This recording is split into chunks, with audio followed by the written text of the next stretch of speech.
Hey there.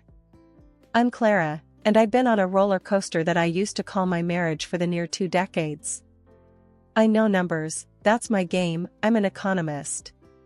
But I'll let you in on a secret, give me a drab room and a fresh lick of paint and I'll give you a masterpiece. That's where I really shine. Now, Tom, he's a whole different story. The guy's got brains, I'll give him that. Financial analyst, and a damn good one. We met back in college, both of us bright-eyed with textbooks in hand. Dreamt of the big family, the white picket fence, the whole shebang. Turns out, life had other plans. Docs gave us the hard truth, with me, babies just weren't going to happen. Crushed us for a while, yeah, but we bounced back, sorta. We decided, if not a house filled with kids' laughter, we'd fill it with something else, style, charm, call it what you will. We found this house, and signed up for a multi-year mortgage.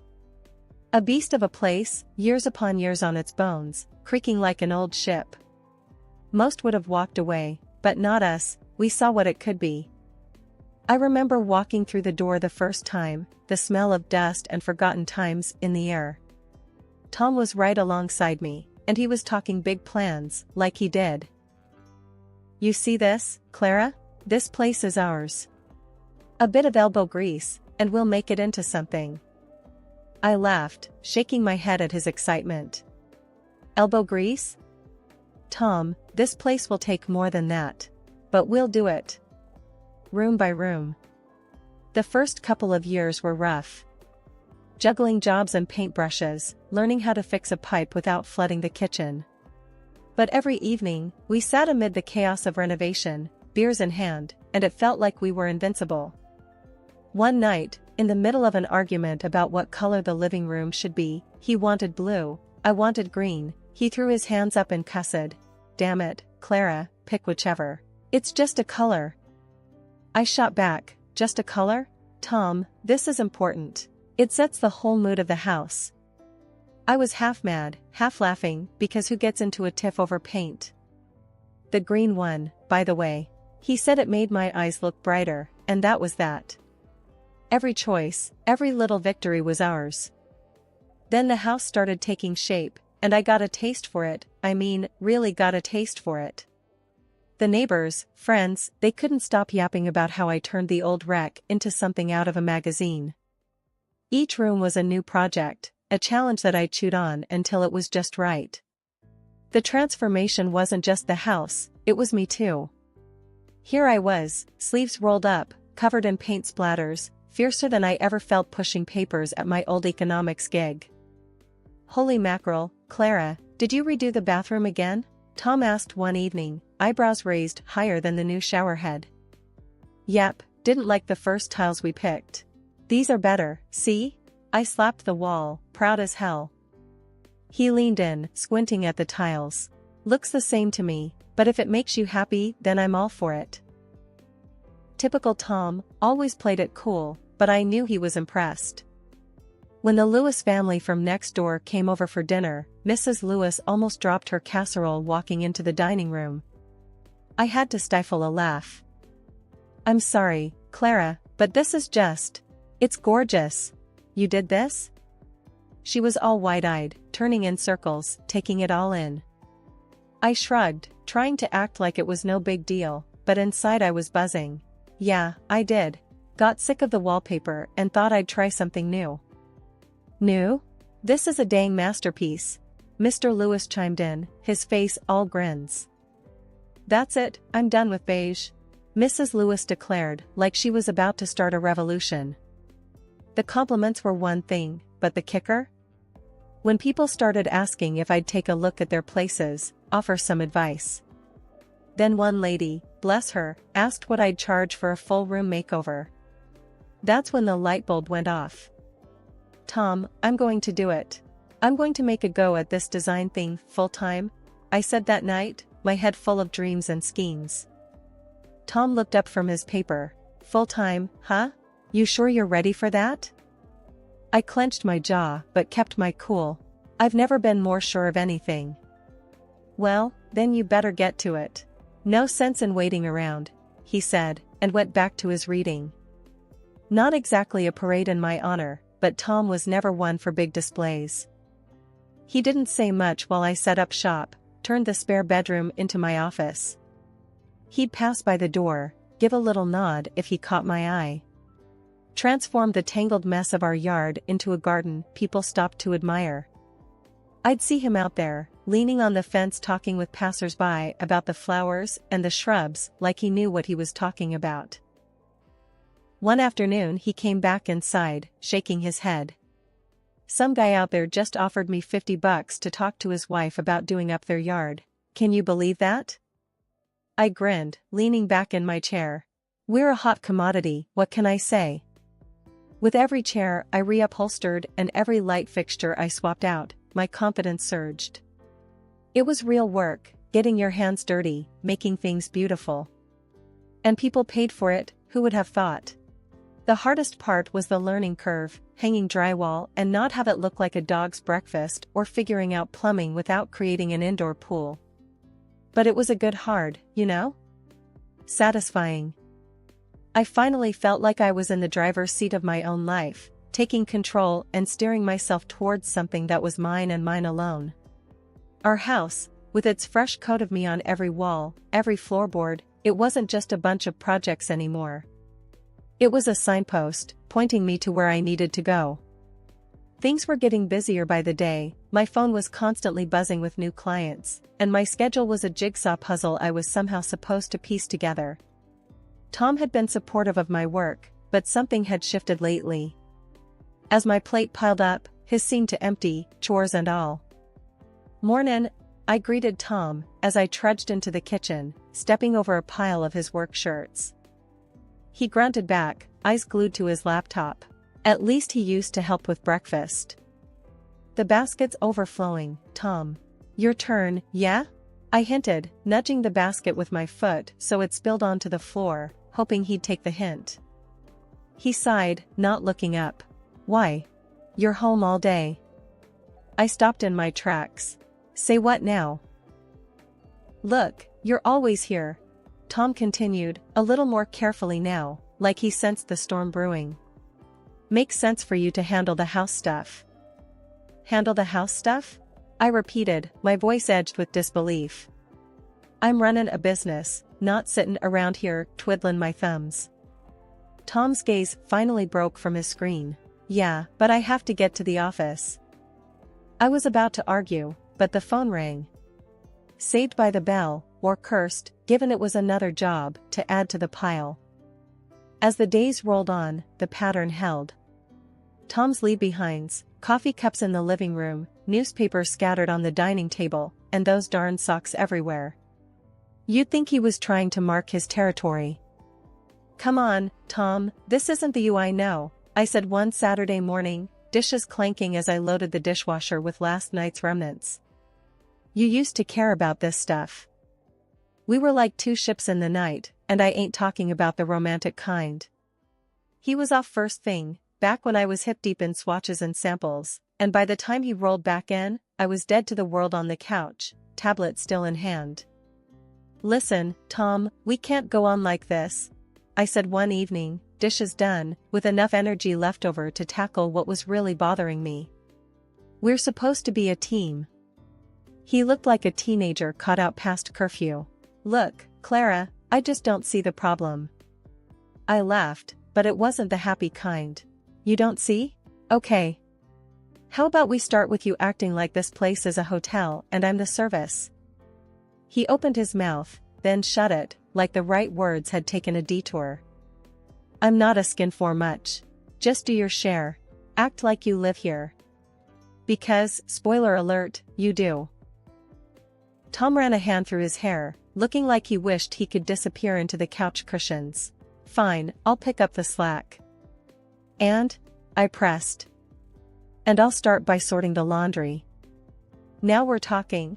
I nodded, my arms crossed, but my lips trying not to smile, because it was either that or scream. It was a small victory, but I take M where I can get M. It was a reminder that for all the work, all the late nights and color palettes and textures and fittings, if your foundation is shaky, the whole house feels it. And I wasn't just talking about the renovations.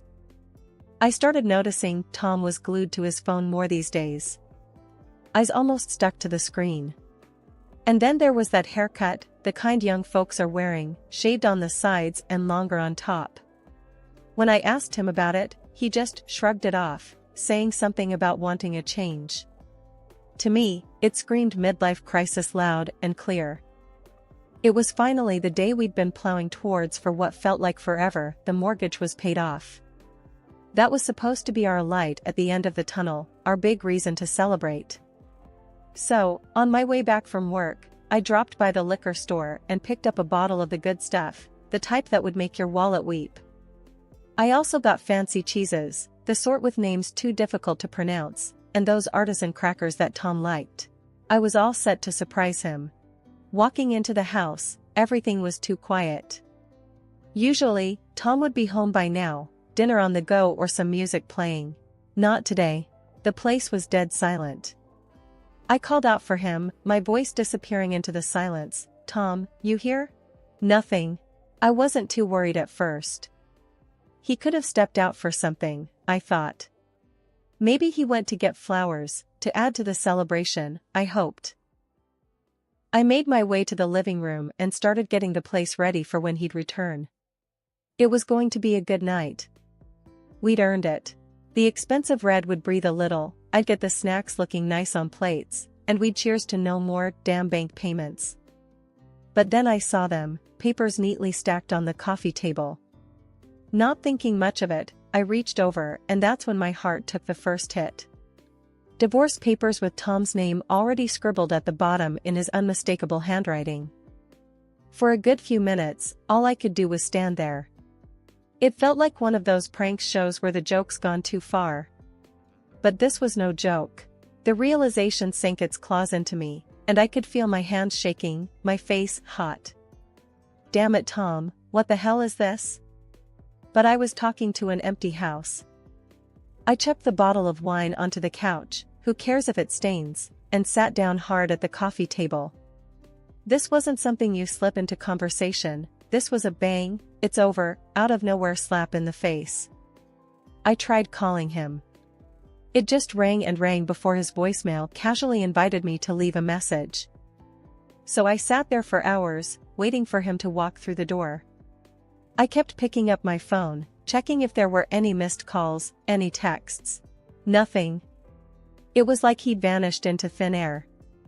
The snacks lay forgotten and the bottle of red sat there, the unopened symbol of what was supposed to be our celebration. I remember when we bought this house. We thought this was it, we were set. But now there were just divorce papers and silence. And with every minute he didn't show up, didn't call, it was becoming crystal clear that he wanted out. But he couldn't even tell me to my face. Couldn't even give me a crappy excuse. Tom didn't come, and he didn't call. And I was left alone with a bunch of papers I never wanted, telling a story I didn't sign up for. When Tom walked in the next day, he wasn't alone. There she was, some young girl, looking at me like I'm yesterday's news. But this house, our house, she was eyeing it like it was hers already. "Oh, I wouldn't change a thing," she said as she flounced from room to room. "Except maybe the paint in the living room, brighten things up a bit. Don't you think it's a bit stuffy in here?" Her words, like she's marking her territory. Tom followed her like a lost puppy, then turned to me, "Brazen as you like. We will live here, Clara. In this house. With my new wife." I felt the anger boiling up inside, but I caught a look in his eyes, or maybe it was hers, and just like that, an idea sparked in my head. "Is that so?" I finally said, schooled my features into something calm, too calm. She pranced back in, still taking it all in, claiming it with her greedy little eyes. "Yes," she purred, "it'll do just fine." And then she looks at me like I'm some sort of bug under her shoe. But I'm not. I am the bug that knows where the dirt's hidden, knows exactly what to do when the time's right. I watched them, like a hawk eyeing its prey. Tom, he's talking numbers and moving dates, but I ain't listening. I'm plotting, thinking of every little way I could turn this back on them. Finally, I just smiled at them both. It wasn't a happy smile, but that's not what this was about. This was about wait and see, about holding your cards close to your chest. So I nodded. All right then. Tom paused, probably expected me to yell or throw something. But no, I'm playing this smarter. All right, he echoed, confused, searching my face for the catch. Yeah, all right. You two lovebirds deserve each other. The girl beamed, clueless, thinking she's got it made. And Tom, he had this look, like maybe he's dodged a bullet. But really, he's just fired the starting gun.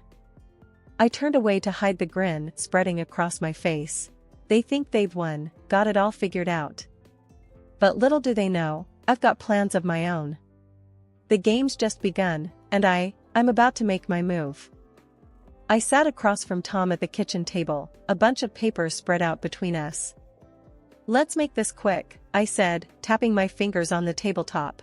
I want my $200,000, what I put into the mortgage. I'm taking my stuff, and that's that. He was half listening, his eyes drifting to where his girlfriend was hanging around like an eager puppy waiting for a treat. Yeah, sounds fair, he mumbled, not taking his gaze off her. A smile, cruel and all mine, lifted the corners of my mouth. And by my stuff, I mean everything I bought. All of it. Sure, whatever. He was nodding along, not really caring or not realizing. Probably both. Tom's attention was all for the young thing, who was now stroking the back of the leather couch, one that I bought on a whim 3 years back because it looked classy and comfortable. We went down the inventory I'd prepared, point by point, and not once did he argue. Not when I claimed the flat-screen TV, not when I tallied up the kitchen gadgets, the high-end mixer, the chef's knives, the espresso machine that took me ages to pick out. With a distracted wave of his hand, he signed where I pointed on each paper. Signed our years away with less thought than he gave his fantasy football league. It took everything I had not to slam my fist on the table to get him to actually look at what he was giving up. But why bother? I was getting what I came for. And so, it was done. We signed our names, cleared the path for new beginnings, or in his case, a shiny new mistake. While Tom wandered out of the room, probably to chase his giggling girlfriend, I stayed put, relishing the weightlessness of ending it all. I heard her before I saw her, her voice like tinkling glass, all fake and pretty. She came into the kitchen, one-eyed turned from a 70s nightmare into a modern foodie paradise, and she ran her fingers along the granite countertops. He never cooked a thing in his life, I thought, and she probably can't boil water. You're old, but you have good taste, she said to me, a backhanded compliment wrapped in a sweet tone that didn't reach her eyes. I looked her up and down, my gaze pointed. Honey, good taste doesn't have an expiration date. But let's see how long your novelty lasts around here. And with that, I grabbed the box filled with photo albums, my favorite coffee mug, and a collection of fridge magnets from every state I'd visited and walked out without a backward glance. I didn't need to look back to know she was still standing there, probably puzzled by my refusal to fight. Good taste indeed. Let her find out, like I did, that marble and leather mean nothing without someone real to share it with. I had my memories, my dignity, and soon enough, a bank account that would turn that house into a distant memory. Moving day had all the drama of a bad TV show. Tom just stood there, mouth hanging open, as the movers made trip after trip out the door. Couch, gone. The fancy heaters I'd haggled for, gone. And yeah, when I said everything, I meant the kitchen sink too. That was a masterpiece of stainless steel, and it was mine when I walked in. It was mine walking out. His girl, what's her face, she lost it. Standing there in designer heels on the hardwood floor, I picked out. This wasn't the deal, she hollered like she was calling the shots now. I leaned against the doorframe, every piece of paper with Tom's signature a shield. Deal was I take what's mine. That's it. Tom finally found his voice, a little wobbly but there. Clara, let's talk about this. There's gotta be. I cut him off with a wave of my hand. Talk? You signed, Tom. As clear as day. Everything I bought, I take. He ran a hand through his hair, the way he did when he realized he was in over his head. But the sink, Clara? Come on. I didn't budge. You should have read the list. Not my problem, you were too busy with her. I nodded towards his plaything, who was now scowling like a kid who'd been told Christmas was cancelled. But where are we gonna wash dishes now? She piped up, hands on her hips like she was in some sort of showdown. I couldn't help it, I laughed. Guess you'll figure it out, won't you? Tom paced now, a caged animal sort of look about him. Clara, we can't just. We need some of this stuff. How about the heaters? It's winter.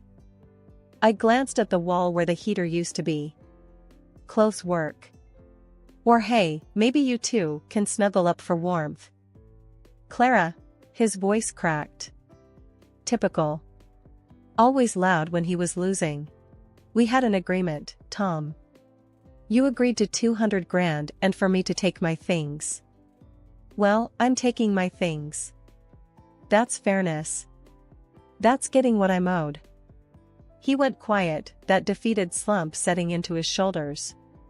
His girl, she still didn't get it, feet stuck to the ground, her face twisted. This is total crap. I shrugged on my coat, the one I used to leave hanging on the hook by the door. Your problems aren't my problems anymore, sweetie. I put on my sunglasses, grabbed my purse, and stepped out into the cold.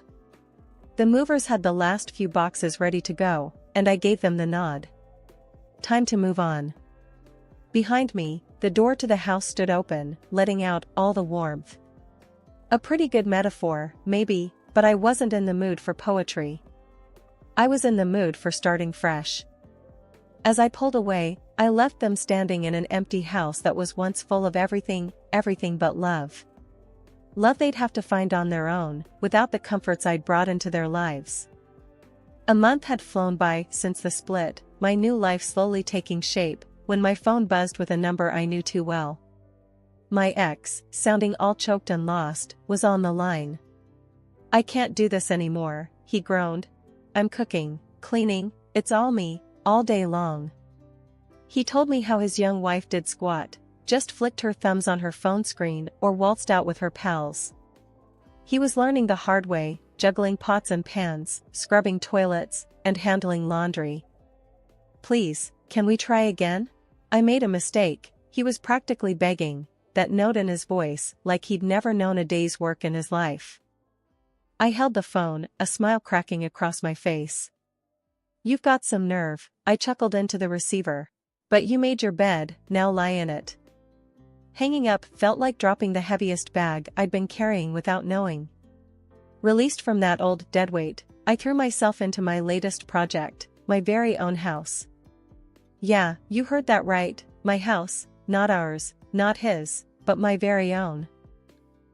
As I stood in the entranceway, my new place was bustling with voices and footsteps. A blank canvas waiting for me to splash it with life. Hey lady, where do you want this box? One of the movers called out, struggling under a carton labeled kitchen stuff. Over there, by the counter, I directed, pointing him to the spot.